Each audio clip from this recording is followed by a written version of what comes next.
Olá vocês! Aqui vai o meu último vídeo sobre algum assunto relacionado com a Copa do Mundo. Acho que nada mais justo do que falar da França, que foi a campeã, mas para falar da França e sobre a seleção francesa ser o reflexo da sociedade, eu queria voltar 20 anos atrás e começar com 98, porque é um ano que justifica muito o que essa seleção é agora, o reflexo de todos esses anos e também do legado que fica para a próxima Copa. Para quem não sabe, a seleção de 98 tinha muitos imigrantes, origens diversificadas. Então, na época, o conceito daquela seleção era conhecido como Black, Blanc, Bleu, que é preto, branco e árabe, que é o que traduzia ali o que realmente acontecia. A questão da diversidade não era discutida entre os jogadores. Eles estavam representando a França e estavam ali para isso. Só que essa construção dessa seleção causou uma ruptura na sociedade em diversos pontos, principalmente politicamente. E aí que eu quero chegar. Por que os políticos franceses sempre utilizaram a França como uma muleta para a situação do país?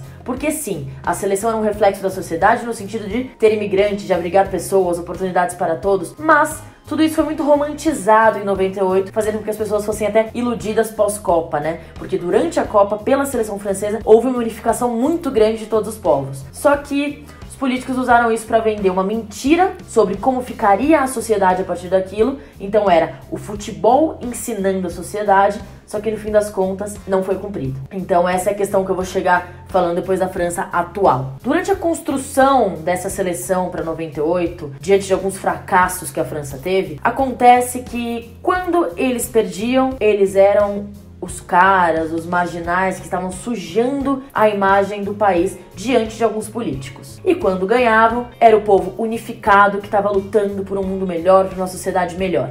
Então tudo isso causou essa ruptura social na França. Mas quando chegou na Copa e a França fez a campanha absurda que fez, com Zizou brilhando um absurdo, passando com aquela vitória histórica pelo Paraguai, Thuram fazendo os 2 gols contra a Croácia e ali na final, né, Brasil. A Champs-Élysées nunca esteve tão lotada desde a Segunda Guerra Mundial. 1,5 milhão de pessoas estiveram na praça comemorando. O Zizou foi a criação de um mito naquele momento, né?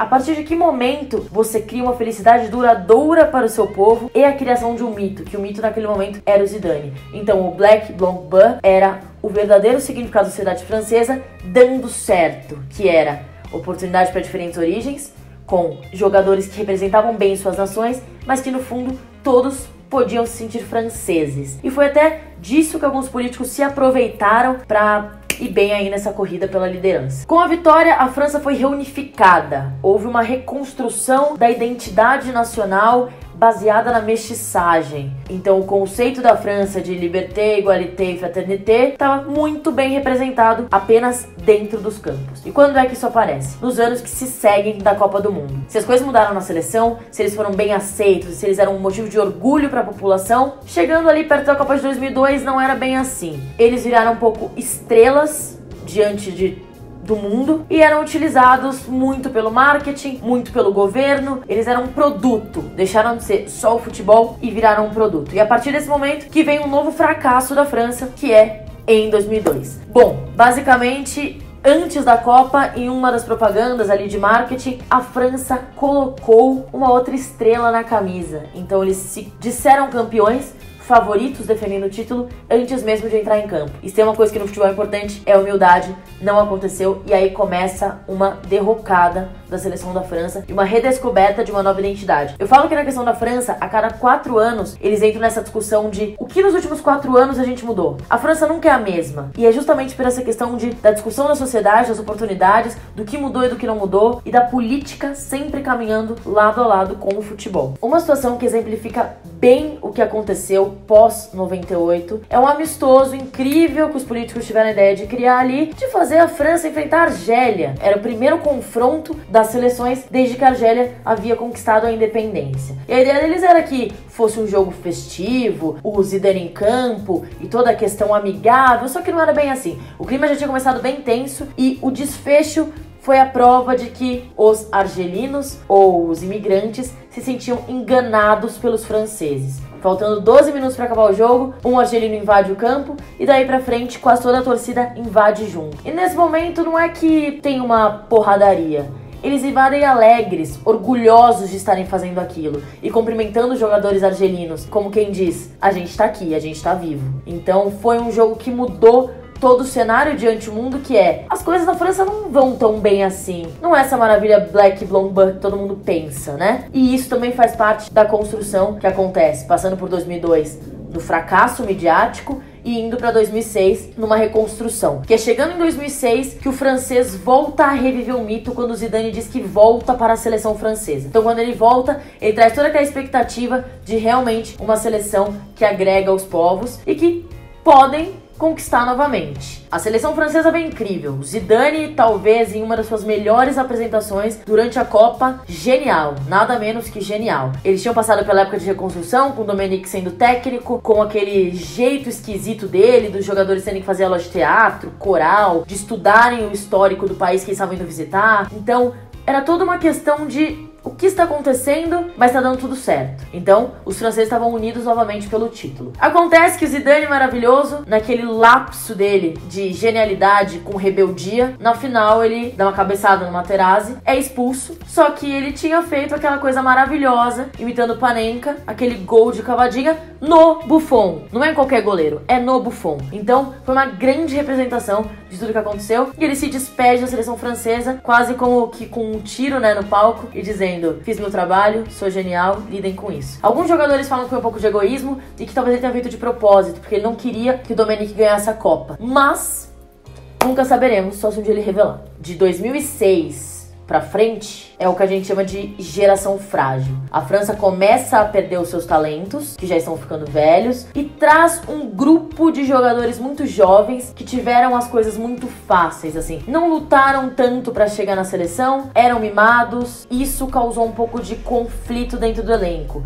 Os novos com os mais velhos, principalmente levando em conta que os jogadores relativamente novos não respeitavam aquela questão do futebol mesmo, de, por exemplo, se é novato, tem que limpar minha chuteira. Então, criou-se uma tensão, o elenco não funcionou, problemas de vestiário, problemas de apresentação, não queriam jogar pela seleção, e tudo isso gerou, durante mais 4 anos, um conflito imenso de identidade e de representatividade, né? Porque em 98, uma das reclamações de um dos políticos era que os franceses, supostamente os imigrantes, não queriam cantar o hino nacional e que isso era um absurdo. Então, toda a França, durante esses anos, passa por reconstruções. Pro vídeo não ficar muito longo, eu vou pular agora para 2018. Por que 2018 vem com sucesso? Com o Deschamps, que foi o capitão da seleção de 98, que é toda uma questão de 20 anos depois de muita confusão, a França conseguiu se reencontrar. Só o time que tá em campo, né, o time que foi pra Copa, tem mais de 17 origens diferentes. Então, é mais uma vez que o conceito de imigrantes é representado na seleção, mas de uma outra forma. Diferentemente de 98, que eram os próprios imigrantes, agora em 2018 são filhos, parentes, a grande maioria. Só que eles já se sentem franceses. Então é toda uma questão de, com o decorrer dos anos, com algumas coisas dando certo, imigrantes passaram a se sentir parte da França, representados. E aí vira o problema. A França ganhando mais uma Copa do Mundo, jogando bem, um futebol pragmático, é claro, a gente não viu nenhuma coisa brilhante. Pra mim, o futebol mais bonito ali, eu acho que foi o da Bélgica. Não só de ter o toque de bola da Espanha, mas ter um toque de bola, um jogo envolvente e incisivo. Então, tanto que o jogo Bélgica e França foi realmente bem técnico. Mas a França vem com um futebol pragmático, investiu desde 98, quando foi campeã, investiu no centro de treinamentos para crianças. Então, Mbappé, Griezmann, esses caras cresceram aprendendo a jogar nesse conceito de criar novos talentos franceses. Tanto que a seleção com a menor média de idade. Então é tudo isso que eu queria amarrar pra vocês, que é 20 anos depois de muita confusão, a França se reencontra com um conceito de 98, mas afastado da política. Mesmo que hoje os políticos tentem usar a vitória da França pra falar: olha aí como nós abrigamos os imigrantes e rendemos bons frutos pra França, sintam-se parte da nossa nação, não é verdade e ninguém mais acredita nisso. A romantização que aconteceu em 98 não vai ser a ilusão de 2018, porque todo mundo sabe o que aconteceu ao longo de todos esses anos, enfim, ataques terroristas, os problemas políticos, mas existe essa questão de olhar pra França e lembrar o quão multiétnica ela é, o quão importante isso é pra você ir longe numa competição. Quando você aceita isso, você tem orgulho disso e investe. Então você usa o que você tem de melhor ao seu favor. Não importa de onde você vem, você escolheu jogar por uma nação e coletivamente a França foi impecável. Eu acho que é isso, eu gosto muito da história da França, não dá pra falar tanto, senão o vídeo vai ficar absurdamente gigante. E é legal porque ídolos autênticos como Mbappé e Pogba, que vieram de uma família de imigrantes, eles representam dentro de campo o sonho de africanos, por exemplo, conseguirem ter uma oportunidade como a deles. Então eles representam uma nação e eles novamente, junto com um coletivo, conseguiram unir milhões de pessoas na Champs-Élysées. Então é reviver um acontecimento histórico. É isso, deem uma curtida no vídeo, comentem aqui o que vocês acharam da Copa, da França campeã, me sigam nas redes sociais e é isso. Beijo!